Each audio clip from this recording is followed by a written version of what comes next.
திருவள்ளூர் மாவட்டம் திருத்தணி சுற்றுவட்டார பகுதிகளில் அதிகாலை முதலே பெய்து வரும் கனமழையால் பொதுமக்கள் அவதி அடைந்திருக்கின்றனர். அதனை மற்றொரு அண்மை செய்தியாக பார்த்துக் கொண்டு வருகிறோம்.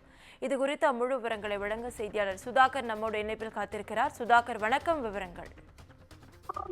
வணக்கம் நவீனா. நேற்று இரவு முதல் திருவள்ளூர் அதன் சுற்றுவட்டார பகுதிகளில் பரவலாக மழையானது பெய்து வருகிறது. அதாவது குறிப்பாக திருத்தணி அதன் சுற்றுவட்டார பகுதியில் பெய்த மழையால் திருத்தணி ரயில் நிலையம் முன்பு கழிவுநீர் கால்வாயில் சரியான முறையில் பராமரிப்பு செய்து தூர்வாராததால மழைநீர் தேங்கி குளம் போல் காட்சியளிக்கப்பட்டு வருகிறது. நெடுஞ்சாலைத்துறை சார்பில் 1 கோடி ரூபாய் மதிப்பீட்டில் கட்டப்பட்ட இந்த கால்வாய் சீரமைக்காததால மழை தண்ணீருடன் கழிவுநீர் தேங்கி ரயில் நிலையம் முன்பு சூழ்ந்து கொண்டிருந்தால் ரயில் பயணிகள் கடும் அவதிக்குள்ளாகி வருகின்றனர். மேலும் இந்த மழைநீர் காரணமாக திருத்தணி மலைக்கோவில் சரவண பொய்கை திருக்குளம் அருகில் முருகன் கோவிலுக்கு செல்ல படிக்கட்டுகள் பகுதியில் அதிக அளவு ஆக்கிரமிப்பு செய்யப்பட்டதால மழைநீர் செல்வதற்கு போதிய வசதி இல்லாததால மழையில் இருந்து வரக்கூடிய மழைநீர் படிக்கட்டில் ஆறாக ஓடுகிறது.